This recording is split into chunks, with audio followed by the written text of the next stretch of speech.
Hi friends, നമ്മൾ ഇന്നിവിടെ ചെയ്യാൻ പോണ question electric charges and fields എന്ന ചാപ്റ്ററിലെ എക്സസൈസ് 1.7 ആണ്. ചോദ്യത്തിൽ പറഞ്ഞിട്ടുള്ളത് എ പാർട്ടിലത്തെ ചോദ്യം electrostatic field line is a continuous curve that is a field line cannot have sudden breaks, why not? അപ്പോ ചോദ്യത്തിൽ പറഞ്ഞിട്ടുള്ളത് ഇലക്ട്രോസ്റ്റാറ്റിക് ഫീൽഡ് ലൈൻ ഉണ്ടല്ലോ, അത് കണ്ടിന്യൂസ് കർവാണ്. അതില് നടുവിൽ എന്തുണ്ടാവില്ല, ഒരിക്കലും സഡൻ ആയിട്ട് പെട്ടെന്നൊരു ബ്രേക്ക് ഉണ്ടാവില്ല. അതെന്തുകൊണ്ടാണ് അങ്ങനെ പെട്ടെന്നൊരു ബ്രേക്ക് ഉണ്ടാവാത്തത് എന്നാണ് ചോദ്യം. അതെങ്ങനെയാണ് ചെയ്യാന്നുള്ളത് നോക്കാം. അപ്പോ നമുക്കറിയാം ഇലക്ട്രോസ്റ്റാറ്റിക് ഫീൽഡ് ലൈൻ എന്ന് പറഞ്ഞ എന്താണ്, പോസിറ്റീവ് ചാർജ് നിന്ന് നെഗറ്റീവ് ചാർജിലേക്കാണ് ഇലക്ട്രോസ്റ്റാറ്റിക് ഫീൽഡ് ലൈൻസ് ട്രാവൽ ചെയ്യുക. അപ്പോ നമ്മളവിടെ ഒരു പോസിറ്റീവ് ചാർജിനെ അവിടെ നമ്മൾ പ്ലേസ് ചെയ്ത്, ഒരു പോസിറ്റീവ് ടെസ്റ്റ് ചാർജിനെ നമ്മൾ പ്ലേസ് ചെയ്ത് കഴിഞ്ഞാൽ അത് എവിടുന്ന് എങ്ങോട്ടേക്ക് മൂവ് ചെയ്യും? പോസിറ്റീവ് ചാർജിൽ നിന്ന് നെഗറ്റീവ് ചാർജിലേക്ക്. അതായത് ഇലക്ട്രിക് ഫീൽഡ് ലൈനിന്റെ സെയിം ഡയറക്ഷനിലാണ് പോസിറ്റീവ് ചാർജ് എന്ത് ചെയ്യുക, മൂവ് ചെയ്യുക. ഇലക്ട്രിക് ഫീൽഡ് ലൈൻസ് ഏത് ഡയറക്ഷനിലാണ് മൂവ് ചെയ്യണത്, അതേ ഡയറക്ഷനിലാണ് ആര് മൂവ് ചെയ്യുക, ഈ പോസിറ്റീവ് ചാർജ് മൂവ് ചെയ്യുക. അതിനെയാണ് നമ്മൾ ഇലക്ട്രോസ്റ്റാറ്റിക് ഫീൽഡ് ലൈൻ എന്ന് പറഞ്ഞ, അതാണ് അതിന്റെ അർത്ഥം. ഇലക്ട്രിക് ഫീൽഡ് ലൈൻസ് എന്ന് പറഞ്ഞു കഴിഞ്ഞാൽ എന്താണ്?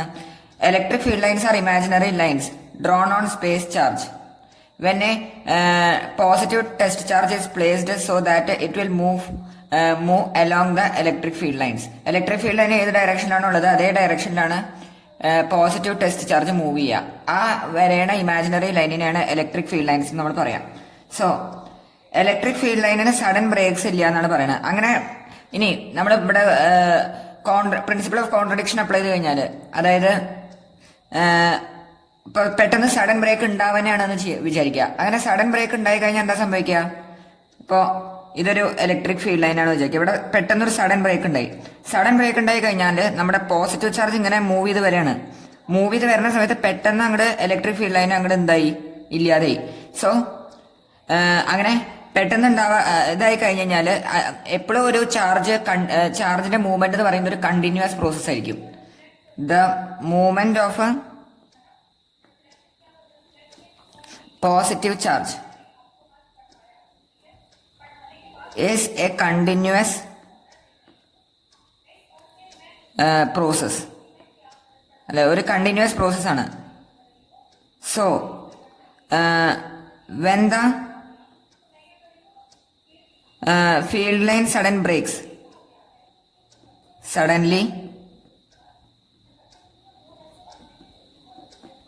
breaks, the continuity of a movement of electron breaks. Movement of a charge, അതായത് പോസിറ്റീവ് ചാർജ് ബ്രേക്സ്. സോ അതൊരു കണ്ടിന്യൂസ് പ്രോസസ് ആണ്. പെട്ടെന്ന് അങ്ങനെ അതങ്ങോട്ട് ബ്രേക്ക് ആയി കഴിഞ്ഞാൽ ചാർജിന്റെ മൂവ്മെന്റ് എപ്പോഴും എന്താണ്, കണ്ടിന്യൂസ് പ്രോസസ് ആണ്. അതിന്റെ ആ കണ്ടിന്യൂറ്റി അവിടെ എന്താവും, ബ്രേക്ക് ആവും. അത് കാരണമാണ് എന്താണ് ഫീൽഡ് ലൈൻസില് എന്തുണ്ടാവില്ല, പെട്ടെന്ന് സഡൻ ബ്രേക്സ് ഉണ്ടാവില്ല. അതൊരു കണ്ടിന്യൂസ് ആയിട്ടുള്ള ഇതാണ് ഉണ്ടാവുക. പെട്ടെന്ന് ഒരു സഡൻ ബ്രേക്ക് ഉണ്ടാവില്ല. അടുത്തത് പറഞ്ഞിട്ടുള്ളത്, ഇതാണ് ആദ്യത്തിന് എഴുതേണ്ടത്. രണ്ടാമത്തെ ചോദ്യത്തിൽ പറഞ്ഞിട്ടുള്ളത് explain why two field lines never cross each other at any point. അതായത് ഇപ്പൊ രണ്ട് ഫീൽഡ് ലൈൻസ്, ഇങ്ങനൊരു ഫീൽഡ് ലൈൻ, ഇങ്ങനൊരു ഫീൽഡ് ലൈന്, രണ്ട് ഫീൽഡ് ലൈൻസ് ഉണ്ട്. ഈ രണ്ട് ഫീൽഡ് ലൈൻസ് എന്തുകൊണ്ടാണ് ക്രോസ് ഓവർ ചെയ്യാത്തത്, അതായത് രണ്ടും കൂടി ക്രോസ് ചെയ്യാത്തത് എന്നാണ് ചോദ്യം. ഇങ്ങനെ എന്തുകൊണ്ടാണ് രണ്ട് ഫീൽഡ് ലൈൻസ് തമ്മിൽ ക്രോസ് ചെയ്യാത്തത് എന്നാണ് ചോദ്യം. ഇങ്ങനെ ഇവിടെ ക്രോസ് ചെയ്ത് കഴിഞ്ഞാൽ, ഇവിടെ നമ്മൾ പ്രിൻസിപ്പിൾ ഓഫ് കോൺട്രഡിക്ഷൻ അപ്ലൈ ചെയ്ത് കഴിഞ്ഞാൽ, അതായത് അങ്ങനെ ക്രോസ് ചെയ്യുകയാണെങ്കിൽ എന്താ സംഭവിക്കുക?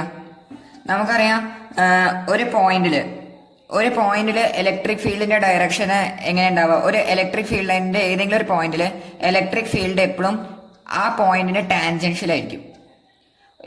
ഒരു ഇലക്ട്രിക് ഫീൽഡ് ലൈനില് അതിലുള്ള ഒരു പോയിന്റില് അവിടെയുള്ള ഇലക്ട്രിക് ഫീൽഡിന്റെ ഡയറക്ഷൻ എന്താ ഉണ്ടാവുക? ആ ഇലക്ട്രിക് ഫീൽഡ് ലൈനിന്റെ ടാൻജൻഷ്യലി ആയിരിക്കും ഉണ്ടാവുക. സോ ഇവിടെ ക്രോസ് ഓവർ ചെയ്യണ സമയത്ത്, ഇവിടെ ക്രോസ് ചെയ്യണ സ്ഥലത്ത് നമ്മളൊരു ടാൻജന്റ് വന്നു കഴിഞ്ഞാല് ഇതിന് അത് ഇങ്ങനെയാണ് ഉണ്ടാവുക, അല്ലെ? ഇതാണ് ടാൻജന്റ് ഉണ്ടാവുക. അതേപോലെ തന്നെ ഇവിടെ നമ്മൾ ടാൻജന്റ് വന്നു കഴിഞ്ഞാൽ അത് ഇങ്ങനെയാണ് ഉണ്ടാവുക, അല്ലെ? ഇങ്ങനെയാണ് ഉണ്ടാവുക. സോ എന്താണ്, ഒരേ പോയിന്റിന് രണ്ട് ഡിഫറെന്റ് എന്താ പറയാ directions of electric field which is not possible, അല്ലെ? ഒരേ പോയിന്റില് രണ്ട് different directions of electric field എന്തല്ല, പോസിബിൾ അല്ല. സോ അത് കാരണം ആണ് അതെന്തല്ലാത്തത്, പോസിബിൾ അല്ലാത്തത്. അത് കാരണം അവരെന്ത് ചെയ്യില്ല, ഒരിക്കലും രണ്ട് ഫീൽഡ് ലൈൻസ് ഒരിക്കലും ക്രോസിംഗ് ഓവർ ചെയ്യില്ല. രണ്ടെണ്ണം കൂടി ഒരുമിച്ച് ക്രോസ് ചെയ്യില്ല. അങ്ങനെ ക്രോസ് ചെയ്ത് കഴിഞ്ഞ് കഴിഞ്ഞാൽ ഒരേ പോയിന്റിന് രണ്ട് different directions of electric field ഉണ്ടാവും. അതെന്തല്ല, പോസിബിൾ അല്ല. ഒന്ന് ഈ ഡയറക്ഷനിലും ഒന്ന് ഈ ഡയറക്ഷനിലും.